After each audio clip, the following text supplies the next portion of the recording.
Hello, Hi, Angira. How are you doing?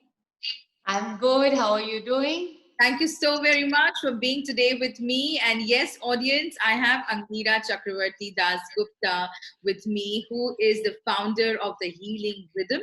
And she exudes the confidence and the joy of being in harmony with oneself and the environment. And she is a professional dance movement therapist. And she is going to be guiding us the importance and how this particular healing process is now taking over the modern times of addressing many medical ailments, whether they are physical or mental.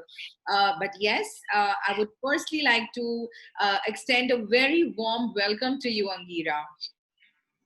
Thank you so much. It is absolutely my pleasure to be a part of Sonali's Cubos and have meet you and have an exchange with you.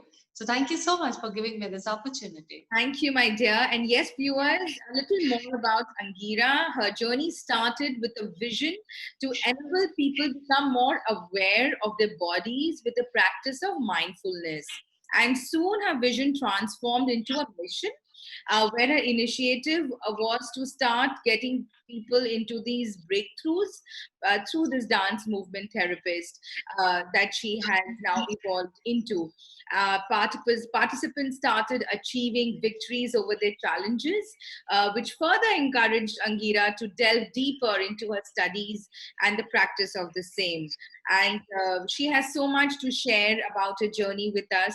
And I would like to begin today's session, Angira, by asking you, tell us how your journey started, your education, and then how it led you to be a therapist, a healer in this field.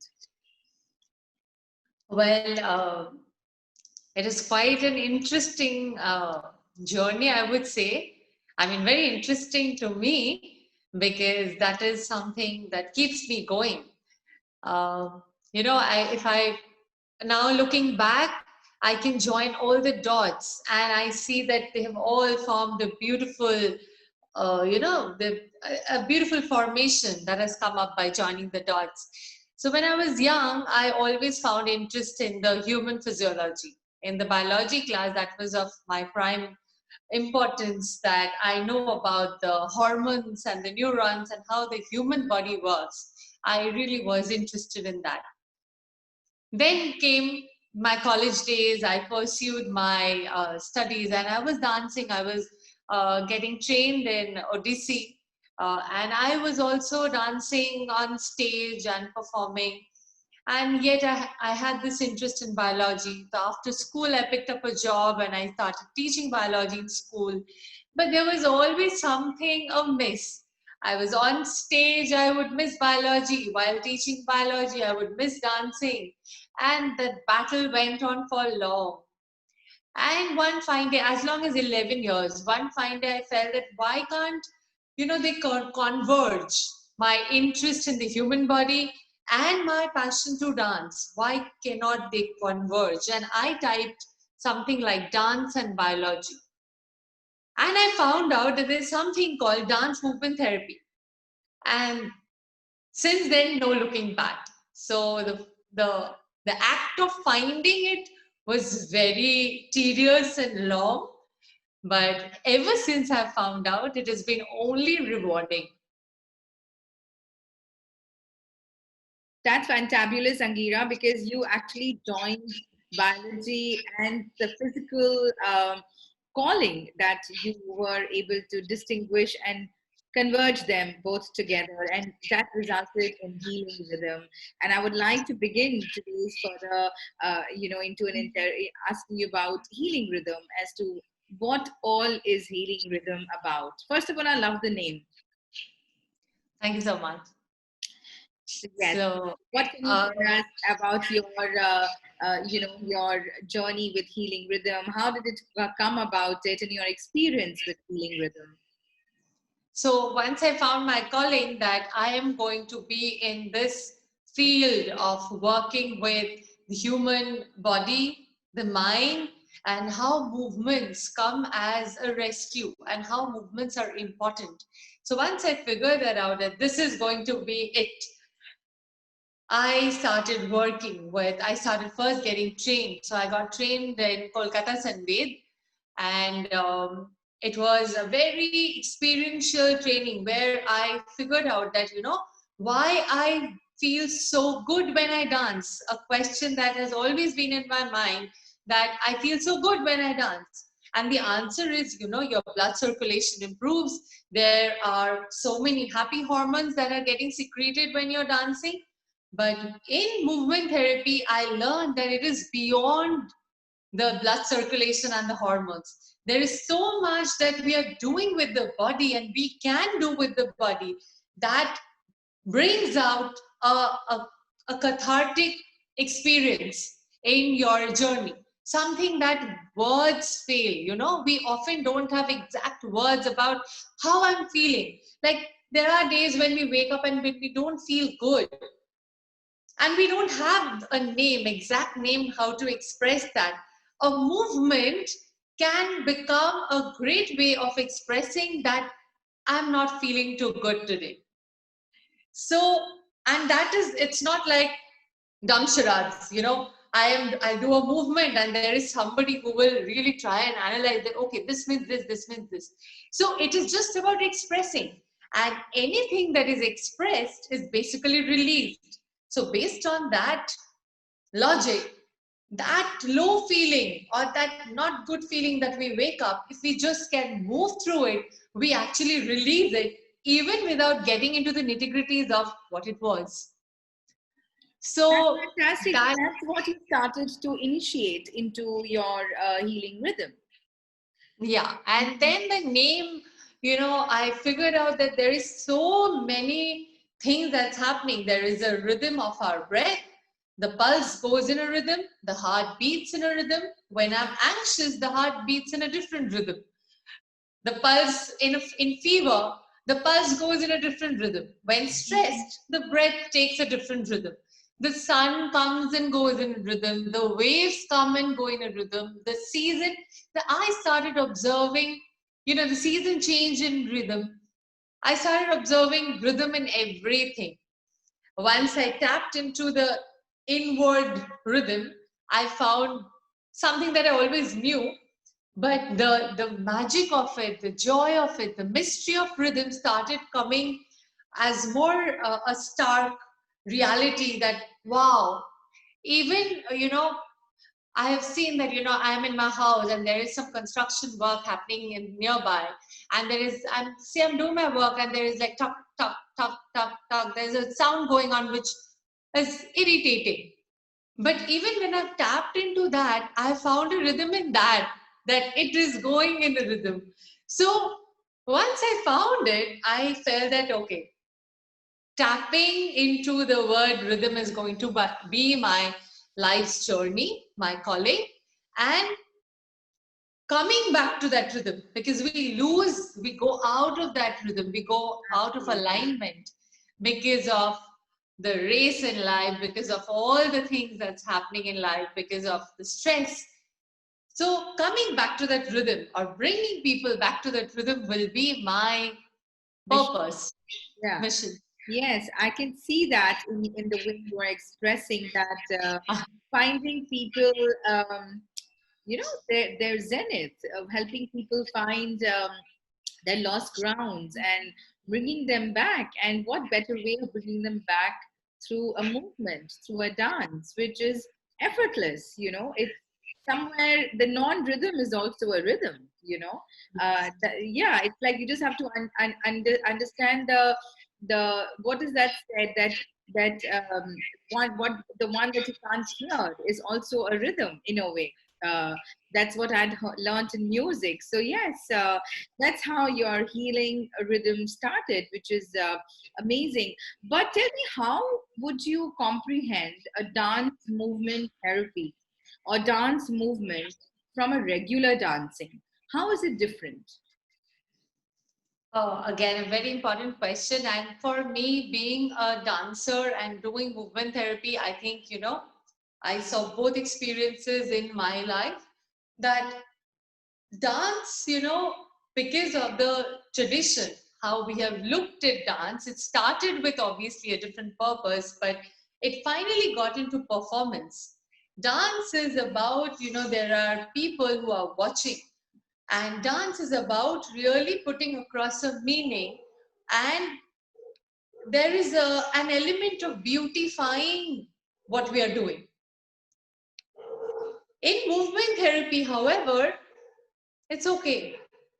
You just express. Is it my dog is barking? No, it's perfectly fine. That's also rhythm. It's fine. It's That, actually in the rhythm. It's yeah, happening in the rhythm. absolutely. So that's It's absolutely fine. No, I do get it when you say that when we are dancing, it is more like you're dancing for others. And even if you're like dancing in a place where you are enjoying somewhere, even if you let yourself go and you're not bothered about who is watching and you're dancing for yourself, and that becomes something very soulful, I think, and that becomes the dance therapy movement unconsciously. Sometimes we initiate it consciously, as you said, but exactly. sometimes, like when they say dance like there is no one is watching and you become one with the craft. I think that is what dance movement And therapy should be. the dancers who actually become the dance, who Yeah, have gotten to that level of sadhana when they're just not bothered about the eyes that watching them, they're just expressing. They are the dancers who really touch your soul. They are the ones, when you have watched that performance, you feel that you have got transported to a different world. But absolutely. initially, a lot of us get stuck into the portraying, beautifying, and really expressing it for the audience. Right. In dance movement therapy, there is no expectation only to beautify. So you're that pressure is lifted from your head even before that. Okay, I don't have to make it beautiful. I can, that flower in Indian classical dance, or maybe a bud where a bee comes, it's so precise and beautiful. But my flower in movement therapy can be like one gopika fool, where one bee comes and sits. And it's okay because it's my flower and my bee. As long as it makes sense to me, all is well. Absolutely. I just love the way you explain that that is the basic difference between dancing and dance movement therapy, which brings me up to actually ask you what is the connection between the physical anatomy of a person and the human psychology? So, as you also brought biology and the physical dance together, I'm sure there is a very strong connection between the human anatomy and the human psychology. So, how would you explain this connection?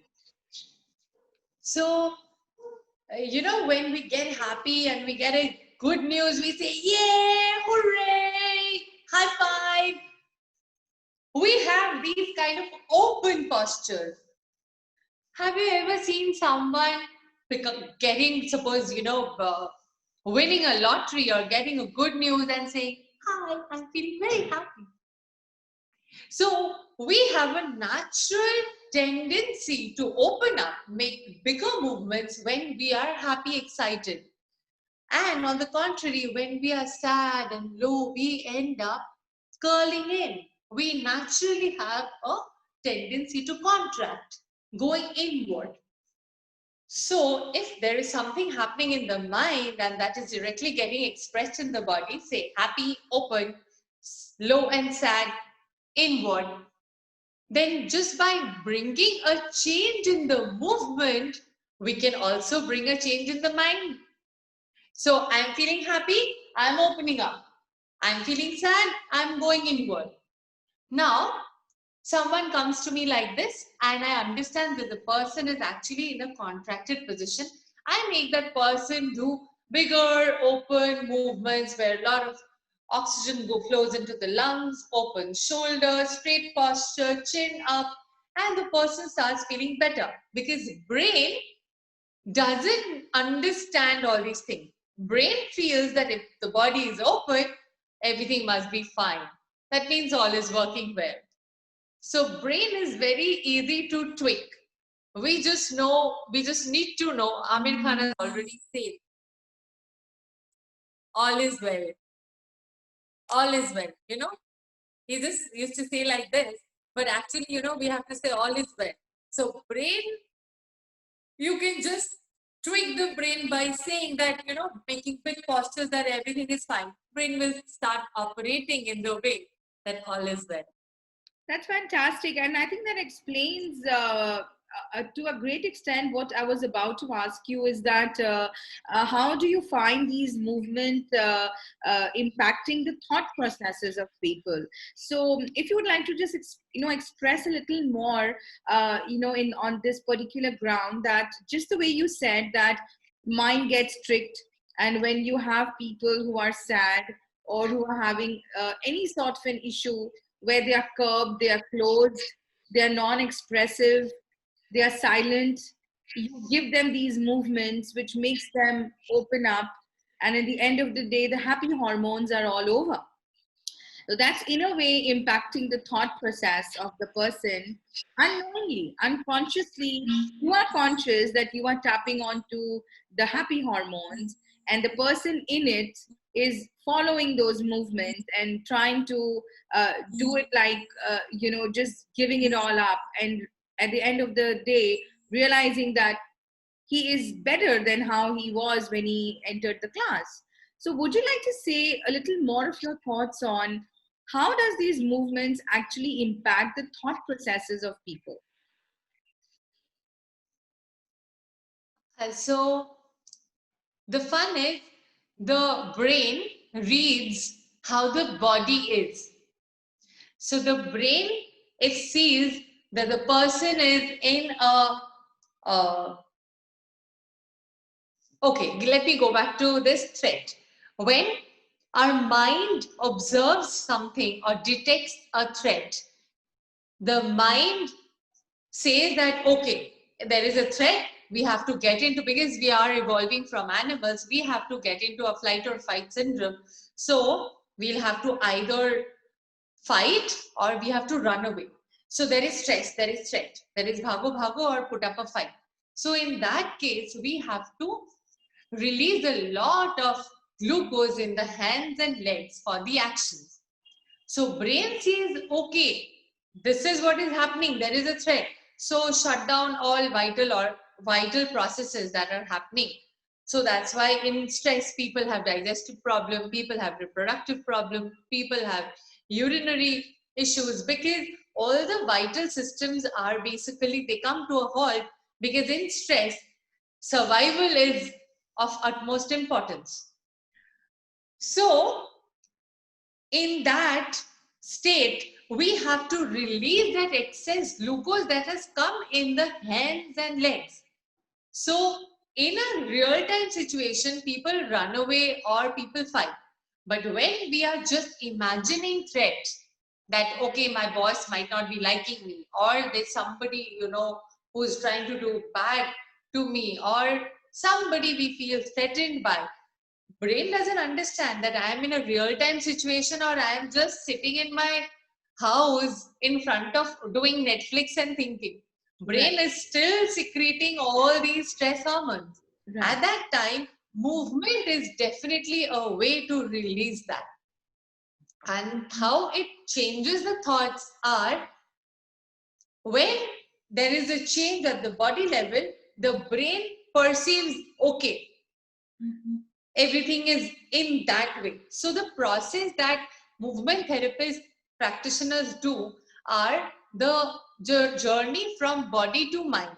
The classical examples of these are models walking on the ramp. Okay. You know what? They are so scared within. They are like, when they start walking, but yet they are asked to, keep that straight posture, that composed demeanor, chin up, high on heels, and they are walking like the queen. Even if they are really dying inside, they are at the body level, they are showing confidence. And in due course of time, they embody that. They really become confident. They really walk like the queen. Even if when they're walking in a restaurant, they actually walk in like a queen. You can just spot that, okay, this person is a model. because they have embodied that posture. Right. So brain works from, so the work I do or the movement therapy practitioners do are the approach from body to mind. So rather than going into the complex mind and really changing things, bringing a shift in the body and thereby observing a change at the mind. And I I always hope I thought could. that it is the other way around, where all our body movements, all our expressions, and everything is handled here by the mind. But over here, it's like the body takes the charge, and as you said, gets into a position in the driver's seat, wherein we can change the direction of the mind, feeling sad or happy, which I think is a total alternate therapy to what the meds do when a person is depressed, or when a person especially is going through a mental illness. There's so much of medication is given to that person to silence the mind, because the mind is in turmoil. And in that process, even the body gets into that slow genre of either sleeping away or being lethargic or being so disconnected with the outside world. And what you are doing is just a concrete opposite, wherein you are making the body uh, alive, and go opposite what the mind is telling you, thereby impacting the mind to act otherwise. Yes. And you know what? We do it every day without even knowing. That is going to sleep. We actually enact that we are sleeping. And in the process, we fall asleep. Like, I am sleepy and thuk, we don't sleep. We actually switch off the light, we come into that lying position, and we close our eyes and we actually tell our brain that, okay, we are sleeping. So every day we are actually doing this body to mind thing. Then so many things we are doing body to mind, we don't acknowledge. I'm sure. And then why cannot we do it for the bigger things like the stress? Stress we talk about. It's all up the neck. What about the stress in the body? Where do I find the stress? How about releasing that stress bodily? We often, seek help in talking, that I want to talk about my stress. And after that, does the stress go away? No, you are still sitting with it. So why not use the body? You will see, Arey, actually, I'm feeling much lighter. No, I totally resonate to everything that you're saying. And I'm actually, till now, I've been reading about dance movement therapy. I've met so many therapists all around, the times that I've been able to interact. But the way you are explaining today, the power of the body instead of the power of the mind, that's very intriguing, which is making me wonder. And I want to ask you this: how much of relevancy do you see in today's modern times of using this therapy? So I did my research on it, and as I was just saying in the beginning of the conversation, that it's close to 19th century that this entire movement started in, especially outside India, and so much of consciousness, came around. Starting from so many therapists down to our country. Even but probably in our ancient times, this was there, but lost over the era. But in today's scenario, Angira, I have to ask you, forget the COVID. I'm generally asking you in the modern times that we are in, how far do you see the importance of dance movement therapy as one of the integral parts of someone's life, even if that person is suffering from an ailment or not? To coming to the question, my first answer is it should be introduced at school level for students, for teachers, in corporates, in hospitals, different sections for doctors, for nurses, for patients, for the family members of the patients.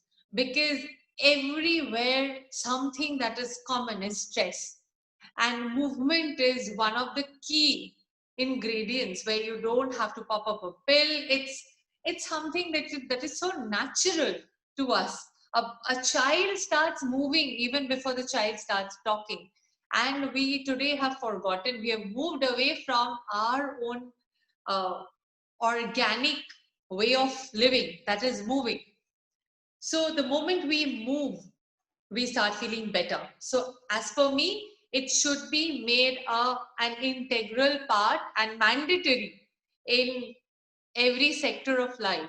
And we'll see people flourishing. Mental health issues have taken a steep high from the 20th century to the 21st century. There is a hike like never before.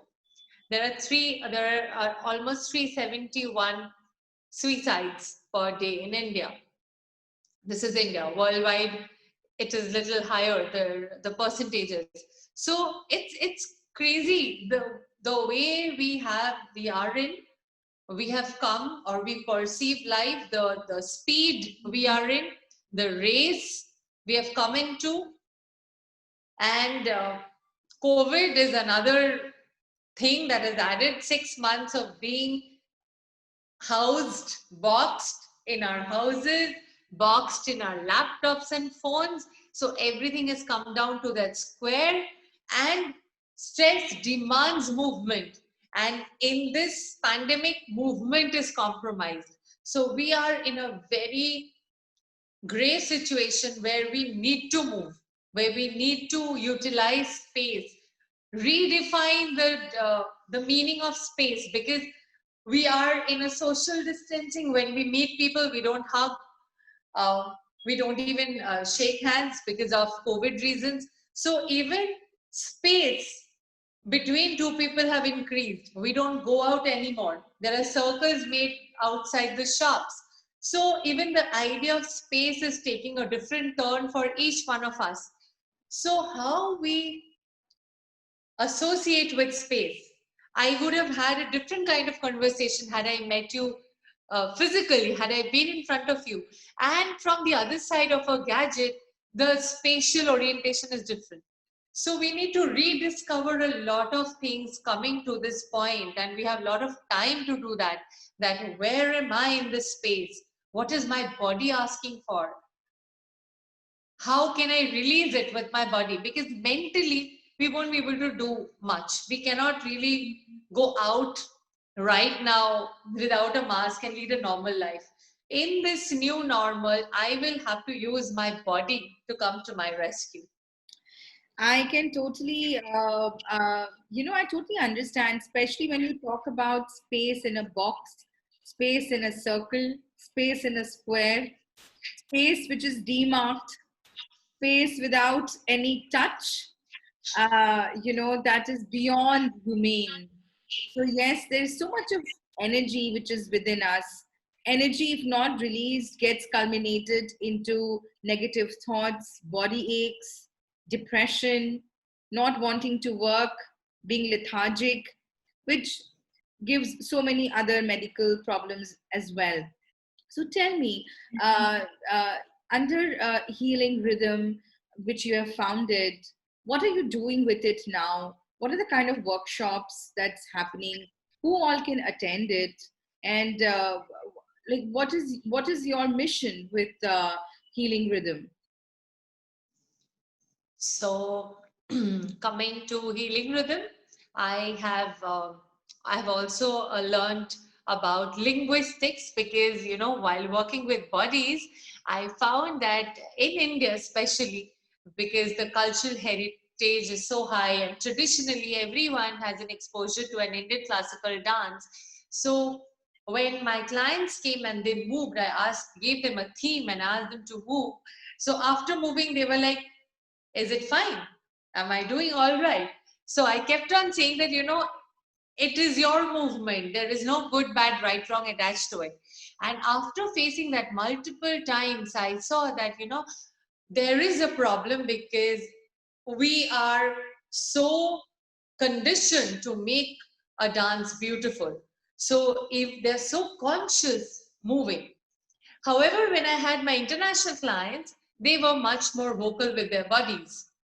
So I felt that there is a gap I am facing, because obviously my clientele is Indian population, especially in Calcutta.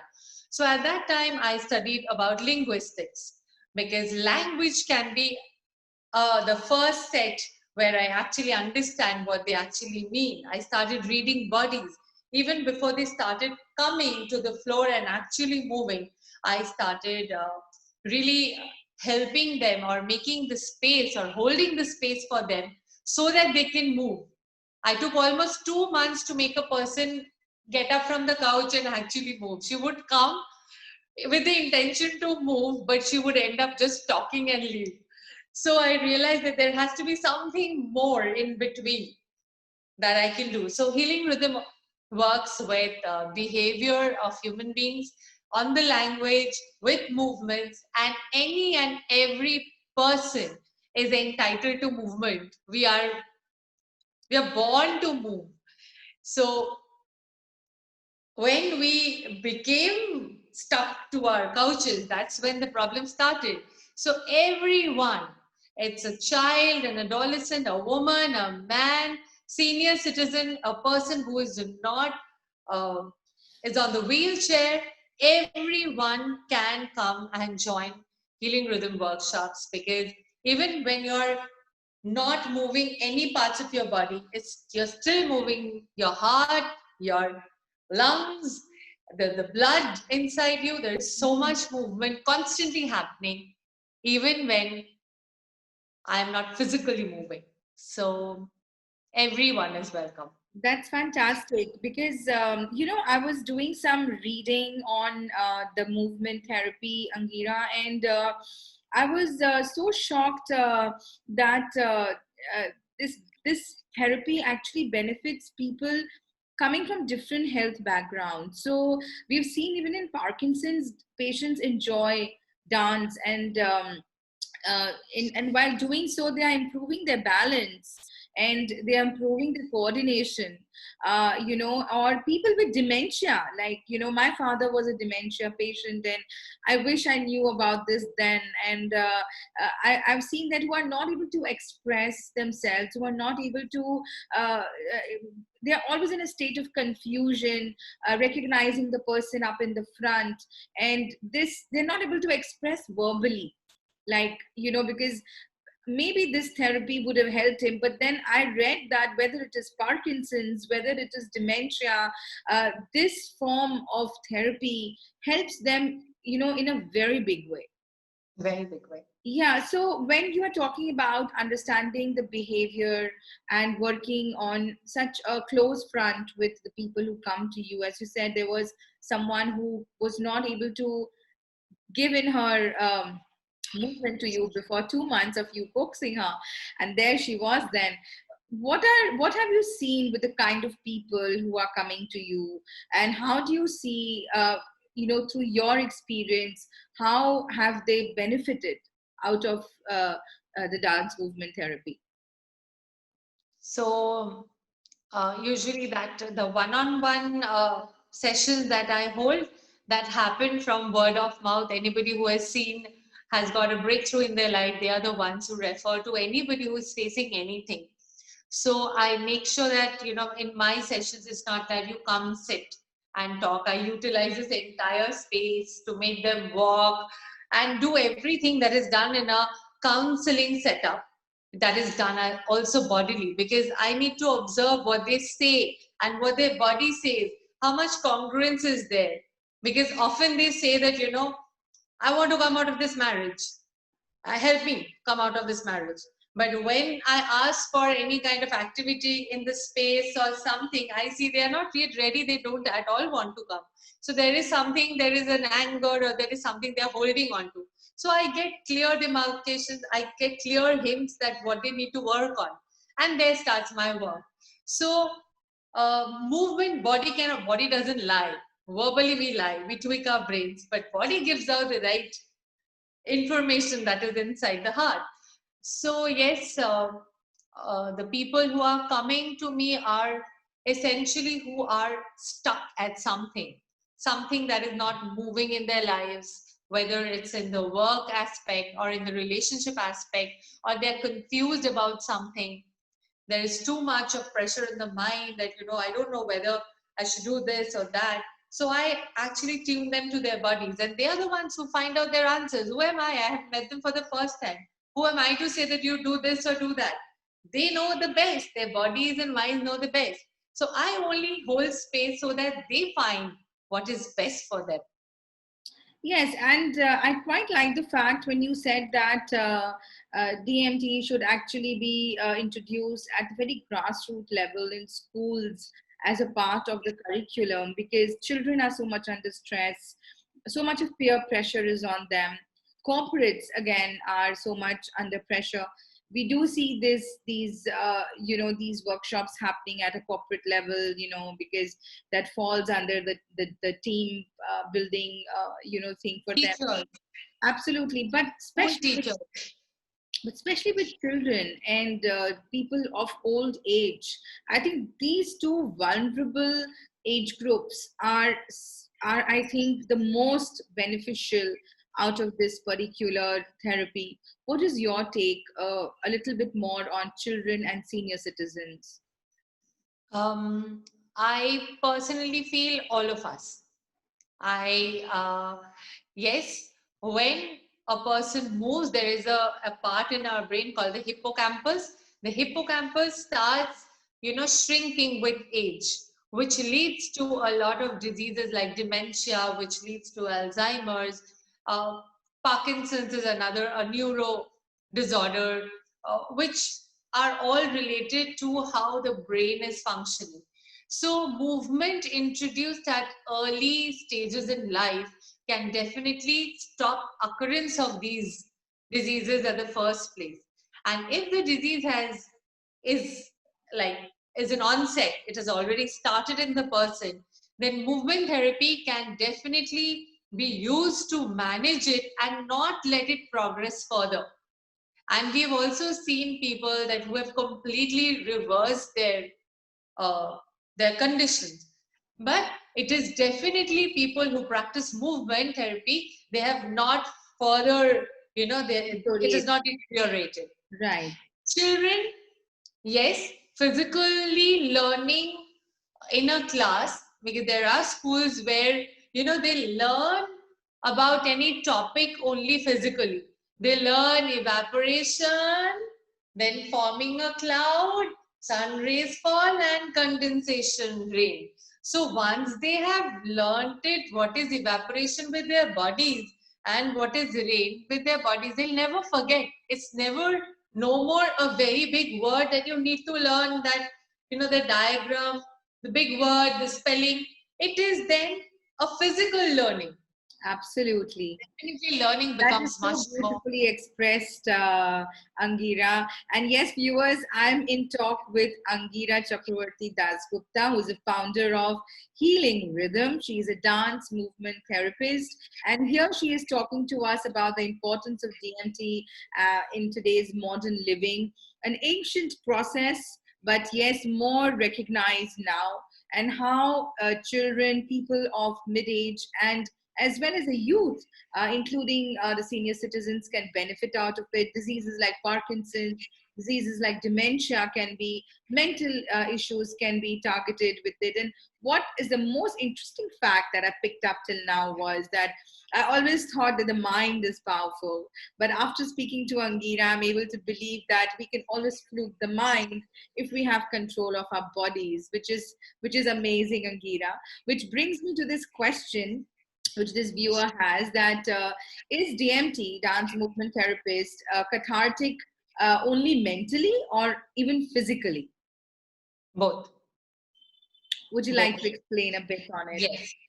So when we are doing a movement, so there is the muscle tension that has happened. So when we are in stress, we are ready to put up a fight or a flight. Our muscles are contracted. They are ready for action. So when we have mentally simulated a threat of an angry boss or an angry mother-in-law or someone trying to harm us, our body has already, brain doesn't understand reality or imagination, so brain has already made my body in that stress zone, taken my body in that stress zone where my muscles are contracted and they are ready to put up the action, either fight or flight. At that time, movement therapy, moving itself, why movement therapy? Moving, stretching, using your body, we can actually, the towel that we wring, our muscles are like that. So when we wring, our muscles are in that contracted position when we are ready to get into an action. Movement, stretching can actually undo that. It can make those muscles relaxed. The muscles that are stretched, or there is tension that is built, that is ready to come on, is will slowly start feeling, oh, okay, will start getting relaxing, and the brain will say, oh, okay, it's fine. The muscles are relaxed. That means, oh, there is no threat. All is well. Rest. Okay, so next So time I'm going to have an issue coming up, or I know I'm going to get into a fight. Angeeta, I'm going to tell that person, you wait. I go, I move away, I do my stretches, and I come back and I said, okay, fine, bring it on. absolutely, try it out. Try it out. You can shake your hands or tap your feet and do a little bit of shaking and stretch, and then go and address the problem. You will address it in a different way completely. Well, viewers, that was much on a lighter note. But if you have any questions for Angeeta, please drop it down in the comment box and I'll pick it up from there to ask her. We are talking about the importance of dance movement therapy, and she is a fabulous practitioner. And so many people had good words to put in for Angeeta once they knew that she's coming on to my platform for a conversation. Until then, whether you figure out if you have any questions, Angeeta, would you like to show us a process? But till then, just to know about one or two movements with. Yeah. So I think I already gave a short demo of that. Okay. So as I say that the hands, you can just shake them Okay. rigorously, Okay. and you can tap your feet wherever you're sitting, Okay. and you can make a big stretch Okay. and breathe in, breathe out. These can be the very simple warm-ups where your body kind of awakens. Right. I would like to, before going to another activity, something that you brought up, I never touched upon that point, is about that Indian classical, how the Indian classical dance has so much of therapeutic aspects in it, which obviously went to the West and came back to us, and now it's given more importance. Okay. So Indian dance has all dances are like Mandir dance, or people dance bare feet. So there is so much of grounding that happens when we dance.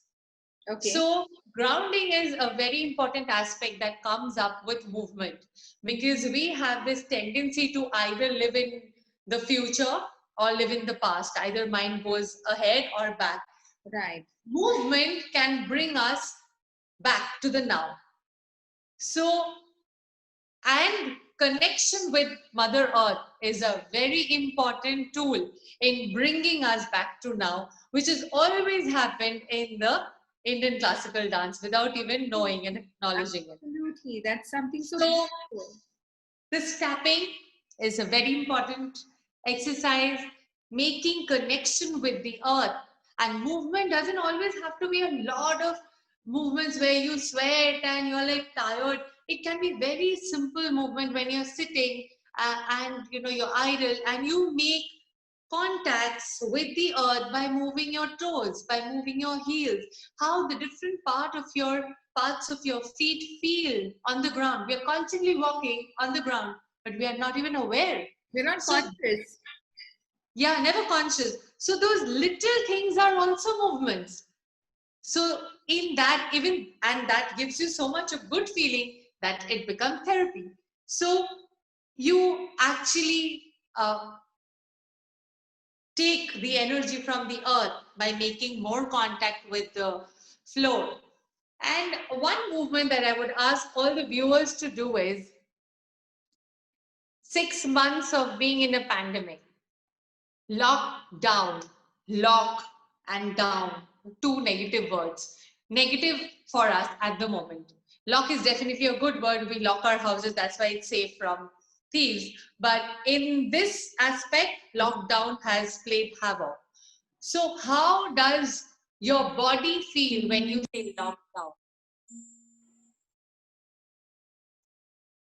I would all of you to feel in the body how is lockdown, and you can actually make different movements to feel, is it giving me that feeling of lockdown that we feel here?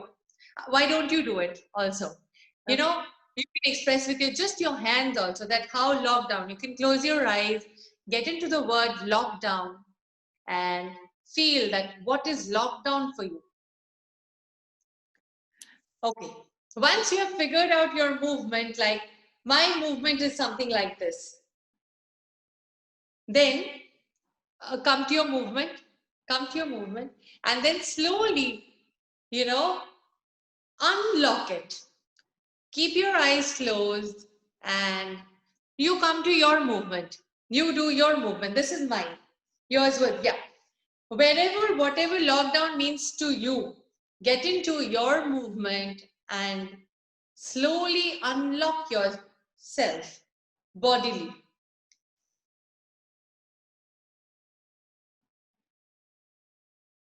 Very slowly.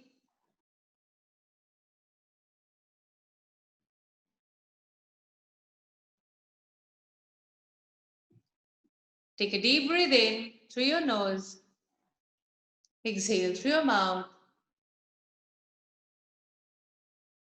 That is already feeling so wonderful. I can't tell you. That's like it's like a twitch, you know. It was nothing. It was just like I was just conscious that I'm unlocking and I was giving it all out. And with that, I must have taken so many breaths, but that one conscious breath after letting it go. And maybe I'm more conscious also now because I'm on live. So if I do it all by myself, wherein I'm letting it go, as you said, unlocking, I think I'm going to feel 10 times more released and lighter. Yeah, yeah, and it involved no movement. Yes. So I would request all of you to try this out in your own time. Bodily lock yourself down, like we just use the hands because we could see that much. That Right. is the today's technology has Yeah, only given us that much. But bodily feel locked down and open up and see how good you feel. that's So fantastic, Andira, because I think what I'm just really realizing is that dance movement or dance in this conscious dance is actually a very hidden language of the soul, wherein we are just able to release our stress. And yes, I do agree that either we are in the past or we are in the future, but not in the present. And to be in the present and firstly accepting it that okay, this is where I am, whether it is in a lockdown position or on any issue in life, I think the first is to accept and then treat it. So that is, I think, a very good way of you saying that show it through your body that you are locked and then release it all out. So yeah, I think that is absolutely wonderful.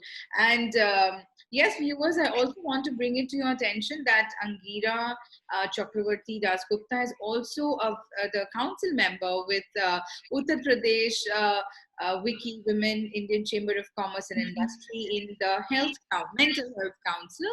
And what is so integral about this council is that dance movement therapy is actually made prime ascents in this field. Angira, would you like to tell what you were sharing with me that how our global founder Harbeen has made dance movement therapy as an integral part of the Mental Health Council? Please share your views on that.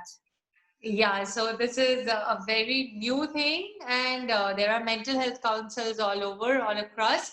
However, in UP, mental health, Bhavna Mahajan came up with the idea that this is going to be especially with art and movement and drama, using the body primarily. And she with Sanjini has, they are the president and chair and they have come up with all of us practitioners, council members, that we are promoting this for all women, mainly because Wiki is for women. However, I would say movement is for everyone, to really bring about a change in the mental health. It cannot be just in the as a rehab or an institutional thing, but it has to come to our day-to-day practice. That is the idea behind Absolutely. this I think particular. fantastic. And just what a viewer is pointing out right now, that dance therapy is actually a tool and we already have it with us. Like as you said, that every day unconsciously we are using our body to fickle the mind, but unfortunately we have forgotten about it. We are so random with our works, with our movements, uh, always in a hurry to get from point A to point B, that process of being conscious about our movements is not there. And if we just become a little more conscious about our movements and how we can trick our mind, so many ailments we will be able to address without any modern medicine. Totally, totally. A Yes. child is moving constantly. That's why they don't have any kind of stress. Absolutely. And yes, viewers, if you want to connect to Angira, you can do that through Healing Rhythm. You can find it on Facebook, and she's also very active on Instagram, or you can always reach out to me. And yes, Angira, you can leave your links on the comment box on the Facebook, and even for the people to connect with you directly, because I think to understand all about dance movement therapy is so difficult in the limited time we have. But you have been very clear in expressing that how, with just giving it few minutes of our day, of or even in a week, a few alternate days in a week, we will be able to be so conscious about our mind, about our body over mind, because that is where the trick lies. What do you have to say about that? Totally. I mean, if we can dedicate just about 5 minutes every day, becoming conscious with our breath, becoming conscious with our bodies, how are we feeling? A quick scan, we call it body scan, that how taking the mind across the body and feeling, what am I feeling today? Today, my stomach is little feeling tight, my hands are feeling tight. And we can just address it by simple acknowledging that. Doesn't have to be too many things. Just a little acknowledgement can also save a huge amount of. Just to understand that more before we leave, simple ailments that we feel. Some days we feel stressed. Some days we are in tension because we are looking forward to some piece of news coming that day, or our stomach is not working, or we have a back issue, or a headache. How do we incorporate dance movement therapy into this? So what I do is, our natural tendency is to avoid it. Finding a pill that will heal my headache, or calling up the doctor and having a pill to solve the issue. If I can be present with that at the moment, how am I really feeling? Like really sitting and acknowledging it, that okay, I'm feeling tight, uneasy, or maybe there can be no words coming up about that weird feeling that is happening in my stomach or head. And then if we can take it out and try and express in our hand that it's kind of this kind of a feeling, or maybe or maybe with the body, and then take that movement out and probably dissolve it outside, we will instantly feel a release, a relaxation. Most of the issues do get sorted there.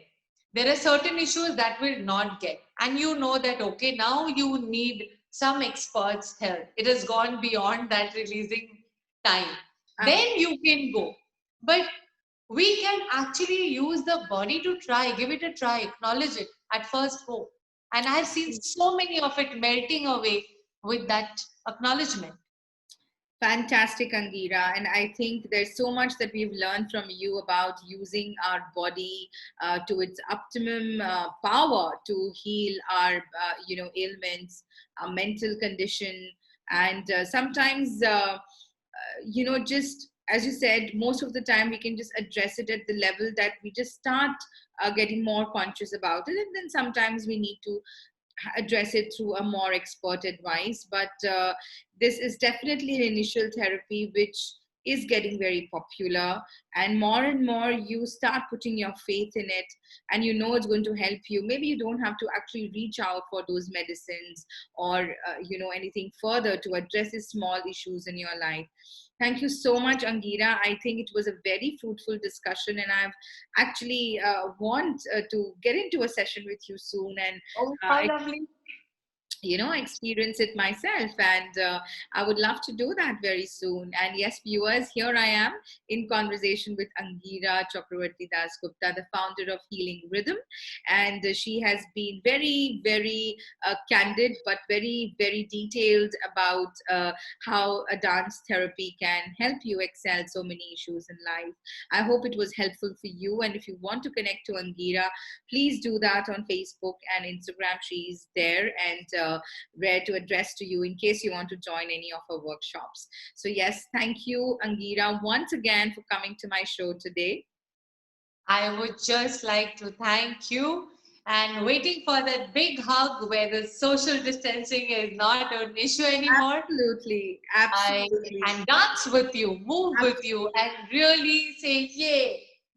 absolutely. I think that is absolutely what even I'm longing out for. But till then, I wish you all the very best, all the best. Thank you for having me over. Thank you. Thank you for the opportunity to share my ideas about movement, and I request the viewers to please move and Yes, feel absolutely. the joy. Because as Angira said, we are boxed in front of the television, boxed in front of our laptops, boxed where we are because of the times that we are in. So it's very important to just let go sometimes, lock your doors and move for the next 5 minutes. Absolutely.